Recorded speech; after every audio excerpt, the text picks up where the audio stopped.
So interesting. Okay, United. I'm excited to talk to them and learn more about the game behind the game. That's my little mini theme in my head. Before we do that, though, we're going to have fun and do something. We like to play games, and this theme is game, so we have to play a game, and we're in this amazing studio. So I need a volunteer, but I'm looking for a special volunteer who has a birthday. Does anybody have a birthday? Is your birthday today? Oh, yesterday. Price is Right rules, man. Sorry. Out. Any birthdays today? Today. Right here today? Yes, come on up. Okay. I need my lovely assistants in the back to bring the buckets, because I just remembered we don't have the buckets. So, all right, hey, come on up here. Go all the way over there. All right, so we're going to play one of the most high-tech games ever that totally revolutionized the world. Now, this game has set the standard for all games beyond it. It was a little game called the Grand Prize Game. Anyone remember this? Yes, you all just dated yourself, but that's okay. Yeah, Bozo the Clown, you remember that? He just died? Yeah, about 2 months ago. This is officially in honor of Bozo the Clown. We'll do a moment of silence for him in a little bit. Okay, so here's what I would like you to do. Are you a United or a Falcons fan? A United. United fan, okay. I want you to pick out a Falcons fan. If you're a Falcons fan, raise your hand. Okay, you choose someone out here. Okay, come on up, sir. What's your name? Tom. Tom. Okay, happy birthday, Tom. Thank you. Yeah, can everyone say happy birthday, Tom? Okay. All right, Mike. Yes, sir. Hey, Mike. You're repping all the Falcons, man. No pressure. All right, here's what I want you guys to do. Come with me over here. All right. Here are the buckets. So here's the game. If no, wait, I have a. Here's Bozo. Rest in peace, Bozo. This is for you, man. So the game is very simple. I want you to don't go across that white line right there. All right. The crooked white line. Yep, it's very official. I put that there this morning. That's perfect. So you're going to get a chance to throw a ball in a bucket. Start with one, and you'll progress up. Now, officially in the game, if you miss the second bucket, it's over. You sit down, and you're crushed as a 10-year-old, like your dreams are over. But in this game, you're going to get to keep going. But every time you miss, our friend Mike's going to get the prize. Every time you make it, you get the prize. Guys, we got some good prizes, too. So this is high stakes, high pressure, okay? Here, here, Mike, why don't you hold some of the balls here to help? I'm not going to deflate them or anything. Yeah. Squish them a little bit. No cheating. All right. I'm actually going to adjust this last one because I think that's a little brutal. All right. Okay. So here's how it works. If you make one, you're going to get a prize. And maybe Kyle, why don't you run out and tell us what the first prize is? Kyle and Emily, let's give them a round of applause. So you're just going to win prizes if you make this. Wonderful. Okay? So no pressure. There's some really good stuff in there. Right. And all these people are watching on the first one. Okay. You can totally make this. I hope so. Okay, you ready? Everyone do a drum roll. Yeah. Okay. Wait, hold. You've won some sunglasses. Big prize. Okay. Now I noticed you leaned a little bit. You know, you're tall, 6'2", 6'1"? 6'1". 6'1", okay. Let's not let your hand go right past here, okay? Can you do that? You can be a man of integrity, Tom. Okay. All right, drum roll, bucket number 2. Oh! All right, Mike gets the prize. Mike, what have you won? All right, a little doll. All right, bucket number 3, Tom. Drum roll. Oh, Mike, you're winning more. Mike wins this one. Atlanta United swag bag. Thank you, Atlanta United. Thank you. Now, there might be an autographed ball in that. I think there's an autographed ball. You can check it out later. Okay. That was a big miss, Tom. That one hurts. All right. Bucket 4, you got it. Hey, look. Right here. Focus. Hey, look. Wait. Eye contact. Focus. You got it. Ah! Mike, you're on fire. Conan O'Brien chairs. Other Turner swag. Okay, Tom. Tom, do you want to try bucket 4 again? Sure. Okay. Oh! All right. Let's go bucket 5. Oh, come on, you got it, Tom. You can do it. This one, last chance. Wait. What is Mike won now for bucket 5? Yeah. I'm so sorry, Tom. Oh, some nice headphones. Mike, you are racking up. So we should switch places. It's my birthday. You're right. All right. All right, hey. No, Tom. No, Tom. Tom.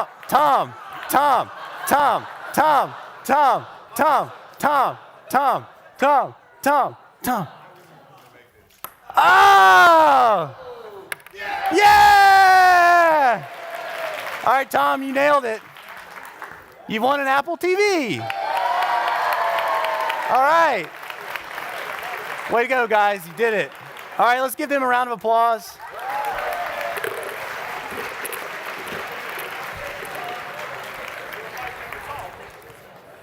Wasn't that fun? The most high-tech game ever in this place. We're going to just throw ping pong balls in buckets. Let's give Skate and Mike a round of applause.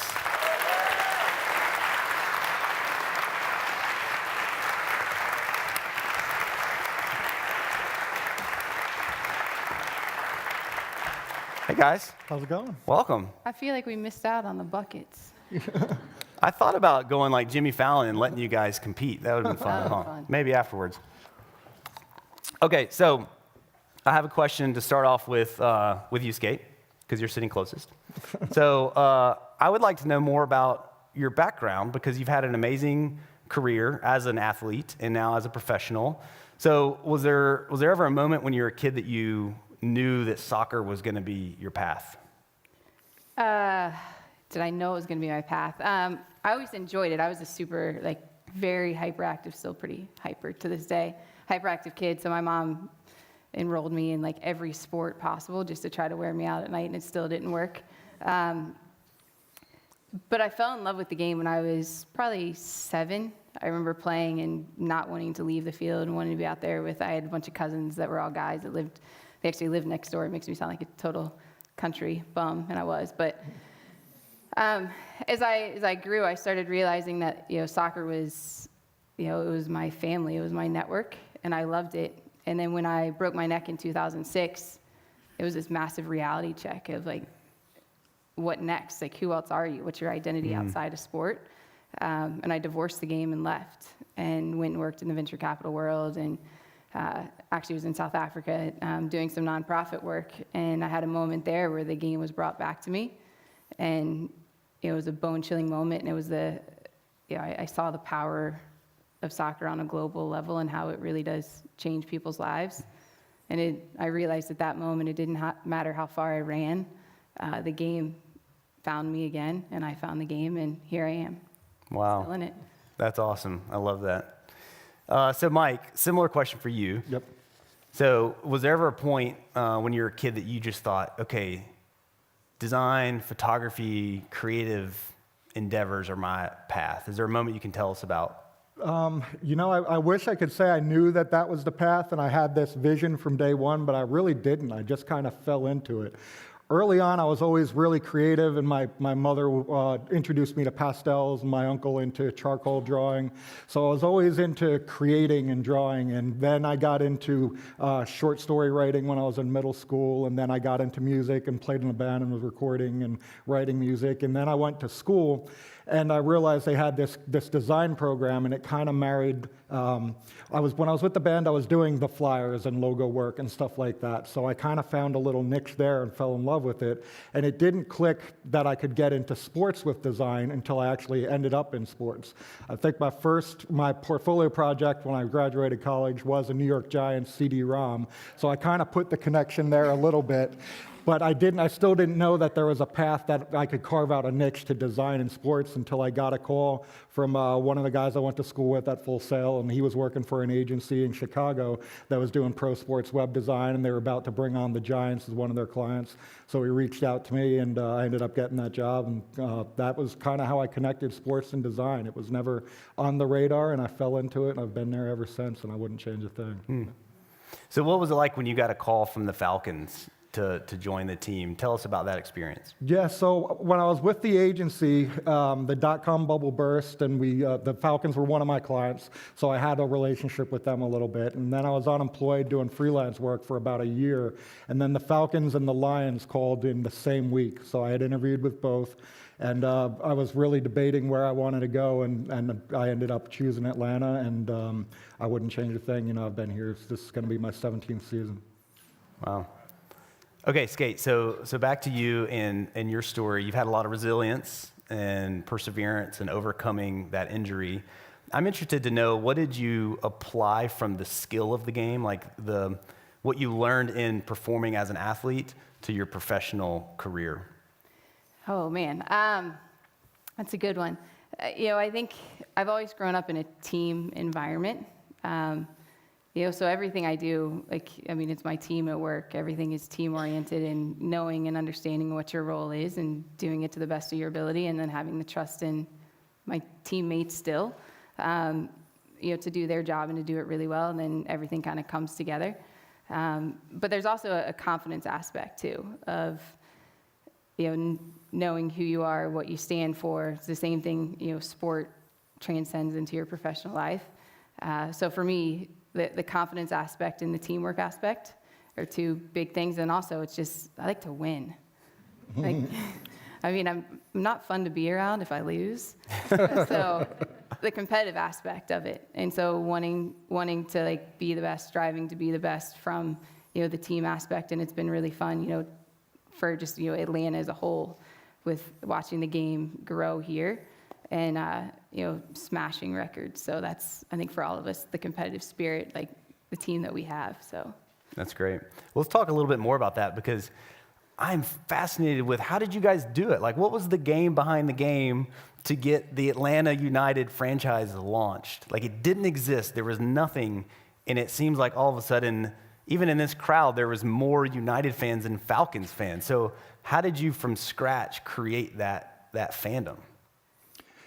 You want to go first? Sure. I think from day one, we just connected with people that were passionate about soccer, and found those people and found ways to connect with them authentically in the city, and not make them come to events that we were putting on, but go to the events that they were already going to be at, going to all the World Cup watch parties and engaging with fans there, and kind of just bonding around the love of the game first, and not trying to force our brand onto anybody. Yeah, and I 100% agree with that. And knowing that Atlanta is such a global city, it's a melting pot, and soccer is the world's game. So there's not a better place, to grow the game and to root it here in Atlanta. And leveraging the spirit of those avid fans. I think people here were hungry. They were hungry for, something that they could own.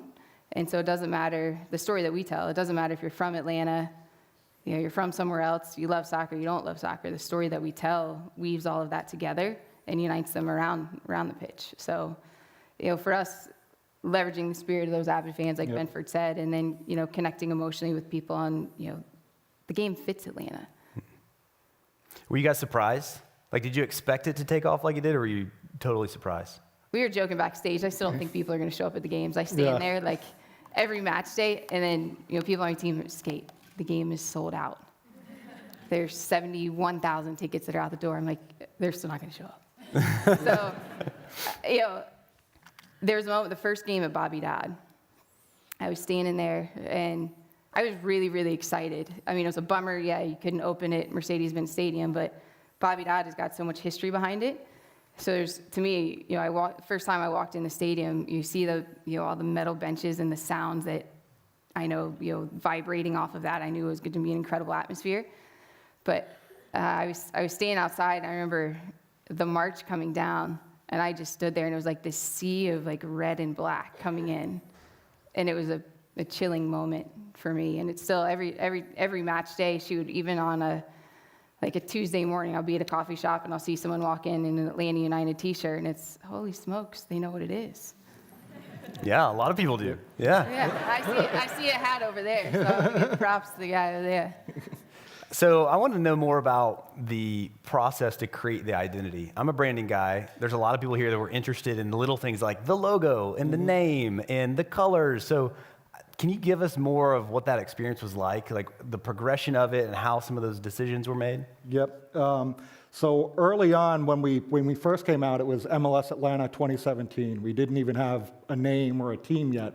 So we started with some initial type marks, and I remember when we were working on the logo, some of the first things that we did ended up getting rejected because it looked too much like a logo, and we didn't want things to feel like this was a permanent mark and this was the permanent name of the team. So we kind of refined things a little bit and kind of pulled back. And even in that process, the management wanted it to be the Falcons colors, still red, black, and silver. And selfishly, our creative team just begged, can we change the silver to gold just so we have another color to work with? And our CMO at the time said, I don't think I'm going to like it, but you can show it to us anyway. And we did, and we ended up getting it sold through. So that's how we got the gold into everything. And then we ended up starting working with Adidas. Once we had the name was kind of generated by fans through a survey and submitted and voted up. And then working with Adidas, we started to kind of build our story and develop the 5 pillars of character, and that's what the 5 stripes represent. And then we were debating between the crest, kind of a circular crest badge, or like a more traditional soccer crest.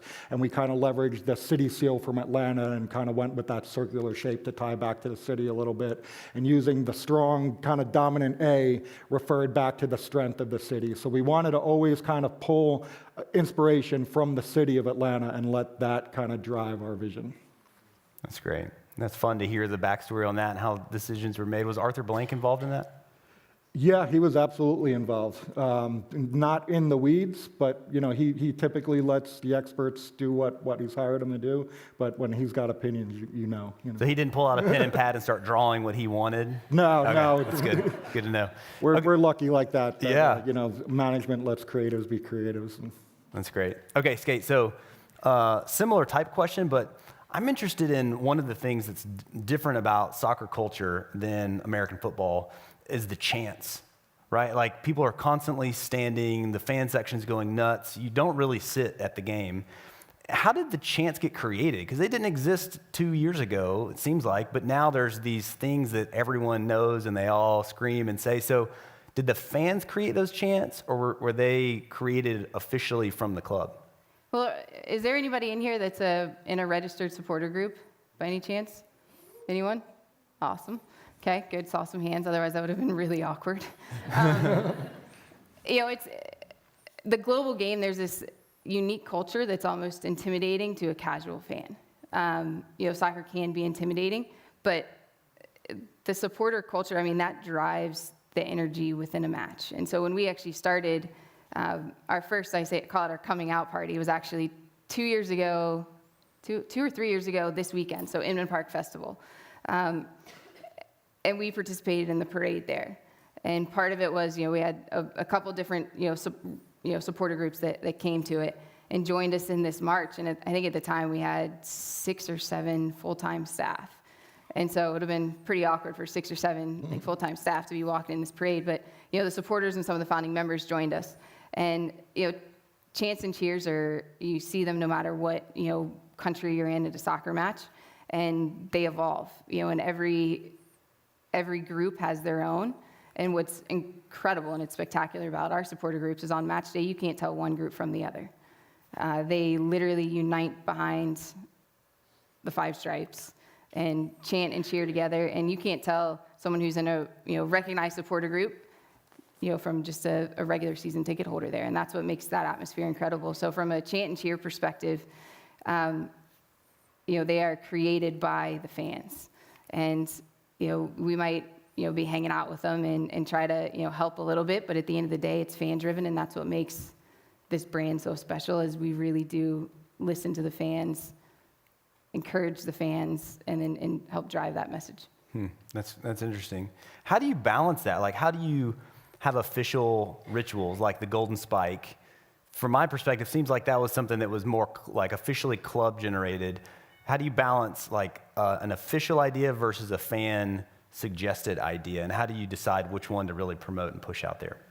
It's like steering a ship, a giant ship. So the current is going to steer you one way, and sometimes you might have to fight it and push back the other way, but slowly. But at the end of the day, you're just trying to steer to get to the ultimate destination, which is create the best soccer club in the world, whether you're a fan or a player.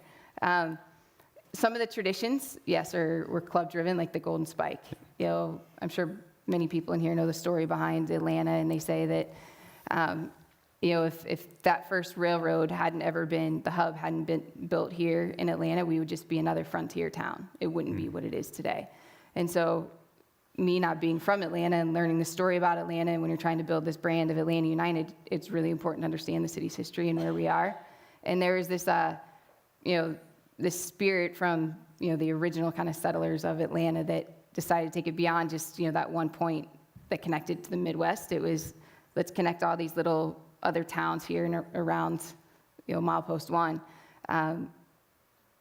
and take that initiative. And so for us, the Spike, is Atlanta people driving in that railroad. We don't have, it's kind of hard to make like Thomas the Train, like some strong, sexy symbol. It could be real challenging. So, the Spike, there's something there about, it's blood, sweat, and tears. And the ritual of everyone signing it before the match, to be honest, the club wouldn't be what it is without the fans. So having them be able to put their stamp on it every single match, to me, there's a lot of chilling moments I've had over the last few years. But, having them show up, the players are signing it, Tata signing it, fans sign it, Darren signs it, Arthur signs it, and then when it gets hammered in, pre-match, to me, it's a really significant moment. And then at the end of the game, when the fans are actually the ones that can vote on who the player of the match is, when he comes up, and so you start the game with the fans, you end the game with the fans. It brings it full circle. I love it. That's great. All right, Mike, question about the Falcons. Yep. So you oversee the creative services for the Falcons, for the United, for the Benz.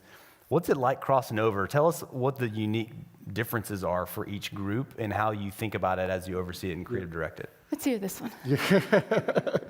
I always say that I've got the best of both worlds where we're at, because working in-house, you live and breathe the brands and understand them beyond what any agency possibly can. But you also, Mike, being that we're working on multiple brands, you've got the variety of being able to stay fresh. You just happen to have 3 of the coolest clients, in the world in your little agency. So it's fun kind of being in both places, kind of that in-house, but still a little bit of the agency vibe. And there's this kind of push and pull on all of the brands a little bit, where you're always everything you do, you're trying to do the next thing a little bit better. And whether it's across brands or within a singular brand. So it's almost like you're playing chess with yourself all the time, trying to beat yourself and one-up yourself with everything that you do. So it's super rewarding and challenging, kind of being able to jump around a little bit and kind of keep things fresh and try things that maybe the NFL wouldn't necessarily let you do. Where you're able to get those ideas out on United side, and then when you see success with it on the United side, the Falcon side might say, "Oh, we need to do a little bit more of that." So there's that kind of constant push and pull where they kind of sharpen each other quite often. So you mentioned freshness, and I'm curious to know, how do you guys stay inspired? Like, how do you keep innovating, thinking about what the next idea is, either on the direct design, photography, creative side, or thinking about fan engagement? What inspires you and keeps you thinking about, what's next and what's a fresh idea? What inspires you? I try to completely disconnect, and I'll go through phases where I unfollow everything and anything that's sports related in all of my social channels, and I'll like in the end of next month I'm going to China for 2 weeks for a photography trip, and I promise you I won't shoot any football, soccer, or be visiting any stadiums while I'm out there. So I try and immerse myself in other areas that are completely different than what I'm doing in my day-to-day, and find inspiration there and figure out how we can take ideas and things that stand out in other cultures and put a twist on it and bring it back into the world of sports. Yeah, I'd say for me, it's having that competitive mentality, but then also having, being a risk taker. I think I'm going to win our bet. We had a bet backstage, part of my vocabulary I'm about to use, but trying shit. Like that is literally, that's what our mentality is. And if you're afraid to do that, how can you ever succeed? So I think, for me, that's what I do, is challenge myself each and every day. How can we get, and I have a rule internally, and it's hard to measure percentages, like with, I just say you got to do everything 7% better every single time you do it. And so for us, is it taking an idea that we've seen be successful somewhere else and then making it our own? Is it trying something totally new? But as long as we're moving the needle 7% in every single thing that we do, we're going to continue to grow and evolve. So with that mindset, you're bound to make mistakes somewhere, right? We fall on our face all the time. So I would love to hear what have been some of those big failures. So we had a big blunder on the Falcons side a couple years ago when, I think it was 2014, we went to London.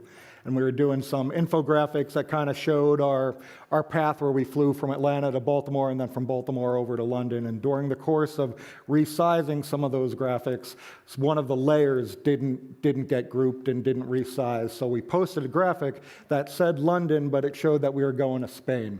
And yeah, and it was only up for about 10 minutes before we caught it and pulled it down, but it went viral. It was on CNN, it was national news. The headline was "Falcons don't know where London is," and this happened. It was literally my 40th birthday in London when I'm sitting in a bus going to a photo shoot when we got the notice, and it was one of those oh shit moments. Wait, maybe you I won tied. the bet, though. And I honestly didn't know if this was I'm getting fired on my 40th birthday in London and having to figure my way back to the States. But everything worked out. I think one of the big things that we learned from there is online proofing. We're not email proofing things as much anymore, and it's keeping everything in a central repository. And stuff goes viral fast. It was up less than 10 minutes before we figured it out, and it made national media. So always be proofing. That wins. That wins. We fail every day, but my mentality is we try not to remember those things and try not to harp on them. You just make sure you don't ever do that again. There's early on, and going back to the Golden Spike in traditions, there was a game at Bobby Dodd Stadium, and it's crazy to call it a tradition, and you've only been around, really, this is the second season, but it has caught on, and it's a special moment. But you mess those up early, and you really look like Muppets. And there was a game where Dale Murphy from the Braves was supposed to hit the spike. And I remember they were like, introducing Dale Murphy. There's no Dale Murphy. Like, where is Dale? Guys, and I had seen him earlier, so I know he's in the building. One reason or another, he was not down there where he was supposed to be. So we introduced Dale Murphy, and he is not there. And I can't, honestly, I think I blacked out. Like, I don't remember who hit the spike. I just remember thinking, oh, Lord. And it was a similar moment to you. And I think it was like our third or fourth home game. We look like a bunch of Muppets. Somehow we pulled it off, and I honestly don't remember what we did. If someone even hit the spike, I have no idea.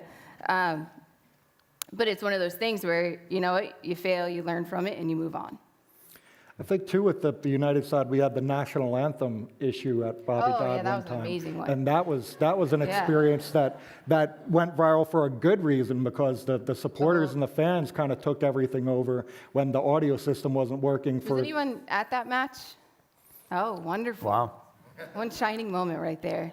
But that turned into a success. His mic went out. Shinhwa Hawk, I always say his name wrong, so I'm sorry. But he was out there, and he's got this magical voice. No sounds. No sounds. So there he is out there, like his first time he'd ever sang the anthem. I was so excited he was coming. No sounds. And to this day, now, if you go to one of our matches, like all the fans start singing the anthem, and it's pretty powerful. So that's an example of like a failure turning into something that lasts, luckily it's not a failure every single time now, but it turned into another powerful unifying moment. Wow, I love that. Okay, so one last question, then we're gonna let some folks out here ask questions. So Mike, what do you hope in 10 years or so is true about the Falcons? I hope I've got 10 rings, Hey, they got a good draft pick yesterday. Yeah. Well, speaking of that, maybe another question. What was it like? Because you're so invested in the performance of the teams, right? So I'd imagine wins or losses really weigh on you and your teams. What was the Super Bowl like? Like you made it to the ultimate. You're gonna put me on the spot with that? No, it was the most gratifying and most disappointing moment of my career, all in one day. And I remember sitting on the bus on the way back to the hotel after the game and just going through my cell phone and all the text messages. And you can just see the cadence of the game just in the text messages. Oh my God, you guys are winning the Super Bowl. You're finally getting a ring. The Lombardi Trophy's coming to Atlanta. Oh my God, what's happening? Oh, Atlanta always does this to us. What's going? And it just kind of transcended down. So it was really tough. And then we had this really huge, elaborate post-game party. So you go back to this post-game party that's got all these like Circus Soleil performers and this really cool stuff going on, but it's like you attended a funeral. People were just there because they had to be, trying to grab something to eat and get out. So it was tough to swallow, and that flight home was not easy. But I remember sitting on the flight, we had signed some United players, so we had no time to really sit and stew on the loss because we got back and had to jump right into United because United's season was just about to start, and there were some signings going on that we were working on the flight, literally back from the Super Bowl, working on kicking. Wow. So there's no time to even really mourn. There wasn't. Yeah. We had to dive right into United. So that's why you watch helped. sport. I mean, that's why we love sport. It's for the highs and for the lows. The highs make you, it's this euphoric feeling, and the lows just make you hungry to come back and watch again. But that's the relationship we have with sports, is the up and down. So it's part of it. Yeah. So what about for you and the United? What do you hope is true in 20 years for the club? That we're the best club in the world. Love it. That's great. Well, I'm so glad that these folks have joined us. We're going to do more questions, but Skate was in Portland earlier this week. Yes. Yeah, Portland, traveling. Mike was up all night with the draft, so I'm so thankful that they made time to be here. So let's give them a round of applause. Thank you.